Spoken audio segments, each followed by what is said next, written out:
Number 7 के बारे में आप बता रहे थे। ये नंबर जो है ना, ये क्या कहते हैं, ये ताख़ीर देता है, डिले देता है, गड़बड़ देता है, रुकावटें देता है। अगर किसी के जायचे में अच्छा हो जाए, किसी की डेट ऑफ बर्थ के मुताबिक सपोर्टिव हो जाए, तो फिर यही काफ़ी है।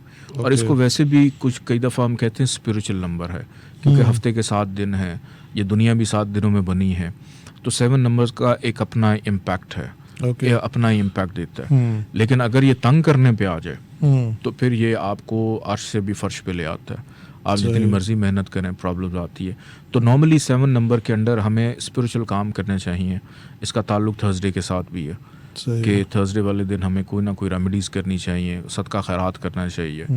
तो 7 नंबर ज़्यादातर रेमेडीज़ मांगता है। नंबर 8 सैटर्न का नंबर है। ये साल भी 8 का है। सैटर्न मौलम से आ रहा है। यस और नो फैसला अगर किसी के हक में देना फ़ौरन कर देगा, अगर किसी को सज़ा देनी है। और 8 नंबर की हकीकत आपको, जैसे एक जज होता है ना, एक अदालत लगी और उसमें जज 2 पार्टियों के दरमियान फैसला करे, जिसकी फेवर में होगा वो कहेगी जज बहुत अच्छा है, जिसके अगेंस्ट होगा कहेगी जज बहुत बुरा है। तो इन लोगों के दोस्त भी होते हैं, दुश्मन भी होते हैं। और ये सर्द मोहर होता है कि ऐसे लोग जिनकी डेट ऑफ बर्थ 8 से शुरू हो, उनका को 8 का अमल दखल हो, ये लोग अलग थलग रहते हैं। ये लोगों में ज़्यादा घुलते मिलते नहीं, लेकिन होते खल्के खुदा की खिदमत में आगे आगे। किसी को भी ज़रूरत होगी, मेहनत के बाद उसकी ज़रूरत पूरी करेंगे और साइड पे हो जाएंगे, जताते नहीं हैं। इनका फेम, इनका कारोबार, नौकरी, शादी, दुनिया के टॉप बिजनेसमैन सबका ताल्लुक सैटर्न से है। अच्छा। जो मशहूर होना नहीं चाहते, लेकिन उनकी वजह शोहरत उनका काम बन गया। दुनिया के बड़े बड़े ऐसे लोग हैं, उन्होंने ऐसे ऐसे काम कर दिए कि वो अब हर इंसान की ज़रूरत बन गए। ये लोग अपने वर्कर्स का बड़ा ख्याल रखते हैं। इनके एटीट्यूड कैसे होते हैं? अग्रेसिव, माइल्ड, प्रिंसिपल्ड होते हैं। ऑलराइट। ये अग्रेसिव नहीं होते। गलती होगी तो जैसे होता है ना तनकीद बराए इस्लाह, वो करते हैं। कुछ लोग अच्छा समझते हैं। नंबर 9 मार्स का नंबर, जंगो जदल का सहारा, लड़ाई झगड़े का सहारा। और देखें, मैं आपको एक बात बताऊं, इसको हम कहते हैं, इसका ताल्लुक फौज से भी है, इसका ताल्लुक जो है वो क्राइम से भी होता है, लड़ाई झगड़ा कराता है। तो जहाँ लड़ाई झगड़ा होगा उसे आम तरीके से हम बुरा नहीं समझेंगे, लेकिन एक लड़ाई होती तहफ़्फ़ुज़ के लिए, एक लड़ाई होती है सिक्योरिटी के लिए। ये सिक्योरिटी का भी नंबर है।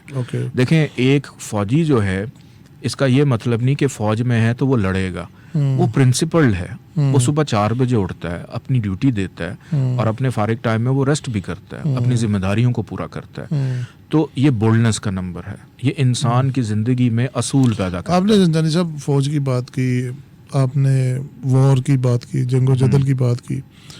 हमारे सिपा सलार जनरल आसिम मुनीर साहब, कभी इत्तेफाक हुआ उनका जायचा निकालने का, देखने का कि जी कैसा जायचा है उनका? बिल्कुल, जब वो आर्मी चीफ बन रहे थे तो उनका जायचा बिल्कुल देखा था, और उनका जायचा काफ़ी स्ट्रॉन्ग है, बहुत अच्छा उनका जायचा। लेकिन अक्टूबर से ना उनके जायचे में कुछ प्लैनेट्स की पोजीशन ख़राब है।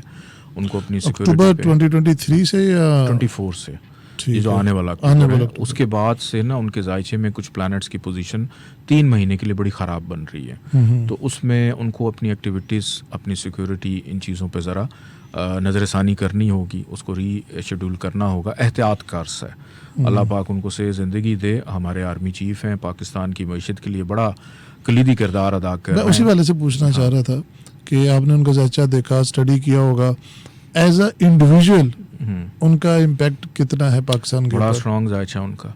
रियल जो एक आर्मी चीफ होता है वो जायचा उनका, जो फ्रंट पे ना आए लेकिन वो फैसले करे जो आवाम के लिए, उसके इदारे के लिए बहुत अच्छे होते हैं। इनकी क़यादत के अंदर इनकी जो ऑर्गेनाइजेशन है उसको एक नई बर्थ मिलेगी, उसको एक नया जीवन मिलेगा। वो उभर के अच्छे अंदाज में सामने आएगी, अपनी जो भी चीज़ें हैं उनको रीऑर्गेनाइज करते हुए दिखाई देते हैं, यूनिटी पैदा करते हुए दिखाई देते हैं, और इकोनॉमिकली चीज़ों को कैसे बेहतर करना है कि जिस मुल्क के वो आर्मी चीफ हैं उस मुल्क के लिए जो जो ख़तरात हैं, क्योंकि पाकिस्तान का सबसे बड़ा ख़तरा दहशतगर्दी है, जो कि फेस करना पड़ रहा है जब से पाकिस्तान बना है, और पिछले 30-40 सालों में तो बहुत ज़्यादा रहा है। तो इसके ऊपर बहुत ज़्यादा वर्किंग करेंगे, और सही जो आर्मी चीफ हैं अपने जायचे के मुताबिक एक स्ट्रॉन्ग आर्मी। अच्छा, बाकी चीज़ें हम बाद में डिस्कस करेंगे। मुझे बताइएगा, शहबाज शरीफ, नवाज शरीफ, मरीम नवाज, इनका भी अपना जायचा निकाला होगा। सो इनमें से सबसे ज़्यादा स्ट्रॉन्गर जायचा किसका है as a leader, as someone who can deliver more for Pakistan? देखिए, इन तीनों की अगर बात करें, जी। इस फैमिली की अगर बात करें, तो उसमें सबसे स्ट्रांग जायचा नवाज शरीफ साहब का ही है। अच्छा। वो हमेशा से रहा है। पाकिस्तान के खुशकिस्मत तरीन आदमियों में से एक आदमी है जो 3 दफ़ा पाकिस्तान के वज़ीर आज़म रहे हैं। अच्छा। और मेरी ये प्रेडिक्शन थी कि जब तक नवाज शरीफ साहब हयात हैं तब तक शहबाज शरीफ साहब वज़ीर आज़म नहीं बनेंगे। सही। अब बहुत सारे लोगों ने कहा कि नवाज शरीफ साहब भी हयात हैं, उनके भाई वज़ीर आज़म बन गए, आपकी प्रेडिक्शन कहाँ पे गई? तो मैंने उनसे ये कहा कि जब तक वो सियासी हयात हैं, क्योंकि वो पाकिस्तान में थे नहीं, मुल्क से बाहर थे, और इस वजह से और कोई फ्रंट पे नहीं आ सकता था। शहबाज शरीफ साहब के अंदर as a CM qualities no doubt अच्छी रही होंगी, लेकिन एज अ प्राइम मिनिस्टर उनके अंदर वो क्वालिटीज़ नहीं है, और इवन मरियम के अंदर भी नहीं है। ठीक हो गया। उनका जायचा भी इतना स्ट्रांग नहीं जितना उनके वालिद का। किसी आपको मिनिस्टर ने या कभी वज़ीर आज़म आपसे कॉल आई हो कि जनाब हमें कोई रेमेडीज बताएं, हमें कुछ सदके बताएं, क्योंकि जितनी प्रॉब्लम्स के अंदर पाकिस्तान है तो सदके से काम चल सकता है, बाकी चीज़ें तो जो है वो फेल होती जा रही हैं। तो कभी किस तरह की कॉल्स वगैरह आई, कभी कोई इस तरह की चीज़ें बताई आपने? बिल्कुल इस किस्म की कॉल्स आती हैं, लेकिन ज़ाती हैसियत तक होती हैं। मुल्क की हैसियत के ऊपर जो है कुछ रेमेडीज़ बताई जाती हैं, लेकिन उस पर अमल नहीं होता, तो उसका दुख होता है। कोई एक ऐसी रेमेडी जो आप हमारे प्लेटफॉर्म से बताना चाहें कि ये काम आप करें? फॉर एग्जांपल देखिए, सदका खैरात तो हर बंदा उसको बिलीव करता है, बट एनीथिंग एल्स जो आप बताना चाहेंगे ये करें तो हमारे यहाँ जो एक एग्रेसिवनेस है सोसाइटी के अंदर, जो हमारे मोरल्स डाउन है, वो कुछ उसके अंदर अपलिफ्टिंग हो जाए बाय योर साइंस? एक रेमेडी अगर कर लेना, देखें, सदका एक ऐसी चीज़ है जो हर इंसान के ऊपर वाजिब है कि वो अपनी जान और माल का सदका दे। राइट। और कुरान पाक के अंदर भी अल्लाह ताला ये फरमाते हैं कि नमाज कायम करो और कुर्बानी दो। सही। ठीक। तो यहाँ पर पाकिस्तान जब आज़ाद हुआ था, पाकिस्तान का असेंडेंट एरीज है। सही। एरीज का ताल्लुक है मार्स के साथ। सही। मार्स अभी हम डिस्कस करके आए हैं कि ये जंगो जदल का भी सियारा है, ये इसका ताल्लुक ब्लड से भी है, खून की जो हमारी सर्कुलेशन है उससे इसका ताल्लुक है। दिन इससे मंसूब है मंगल। तो पाकिस्तान जब से बना है ये जमहूरी नहीं है, सही। ये अस्करी मुल्क है। और दोबारा रिपीट कीजिएगा, आप ये कह रहे हैं कि जो पाकिस्तान का जायचा है जी वो जमहूरी नहीं, वो अस्करी है? बिल्कुल, पाकिस्तान का असेंडेंट एरीज है। अच्छा। तो पाकिस्तान जो, मैं आपको उसकी आगे वजह और भी बताता हूँ कि पाकिस्तान के अंदर कभी भी जमहूरियत फल फूल नहीं सकती है, क्योंकि एरीज उसका रूलिंग प्लानट है। तो हमेशा यहाँ पे हमारा जो अस्करी के इदारे हैं वो हमेशा हावी रहेंगे। पाकिस्तान के अंदर जितने भी मार्शल लॉ लगे अभी तक, सारे के सारे मार्शल लॉ कब लगे हैं? मंगल के दिन। आप हिस्ट्री उठा के देख लें, पाकिस्तान में लगने वाला हर मार्शल लॉ मंगल के दिन लगा। ट्यूसडे का दिन, मंगल का दिन एक ऐसा दिन है जिसने पाकिस्तान की आने वाली जितनी भी 5-6-10 साल होते हैं उसको, अब तो हिस्ट्री हो गई, उसको तब्दील कर देता है। सही। पाकिस्तान में जितने बड़े बड़े इवेंट हुए हैं, अभी आजकल वर्ल्ड कप चल रहा है, श्रीलंकन टीम पे अटैक होता है लाहौर में, मंगल का दिन है। मॉडल टाउन का सानिया होता है, मंगल का दिन है। उसके बाद आप देखें जलसे जुलूस शुरू हो गए। फिर पाकिस्तान में यूसुफ रज़ा गिलानी वाहिद प्राइम मिनिस्टर हैं, जुडिशल मार्शल लॉ से अलग किए गए, वो भी मंगल का दिन है।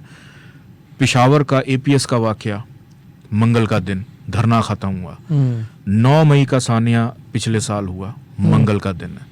कि पाकिस्तान में जितने बड़े बड़े वाक़यात होते हैं जो पाकिस्तान की सियासत को, हालात को तब्दील करते हैं, वो सब मंगल। अब इसकी वजह बता देता हूँ। पाकिस्तान वाहिद दुनिया का इस्लामिक मुल्क है जहाँ पे मंगल और बुध 2 दिन ज़िबा खाने बंद होते हैं, कुर्बानी नहीं होती, बंदिश है, गोश्त का नागा होता है, गोश्त का नागा होता है। हालांकि अभी हम ईद गुजार के आए, मुझे ये बताएं, अल्लाह ताला ने हलाल और हराम में फ़र्क रखा है। क्या कभी ऐसा हुआ है कि ये जो कुतिया है कितने बच्चे देती है? दर्जन, 2 दर्जन, बहुत ज़्यादा बच्चे देती है। बकरा जो है वो 1 या 2 बच्चे देता है, लेकिन हर साल जब ईद कुर्बान आती है हमारे यहाँ पे लाइनें लगी होती। तो अल्लाह ने हलाल और हराम में फ़र्क रखा हुआ है। जब तक पाकिस्तान में आप चाहे हफ्ते के 6 दिन नागा कर लें, लेकिन मंगल वाले दिन आप कुर्बानी पे बंदिश मत लगाएं। अगर पाकिस्तान में मंगल वाले दिन बकरे ज़िबा नहीं होंगे तो इंसान ज़िबा होंगे। खून ये मांगता है। चलें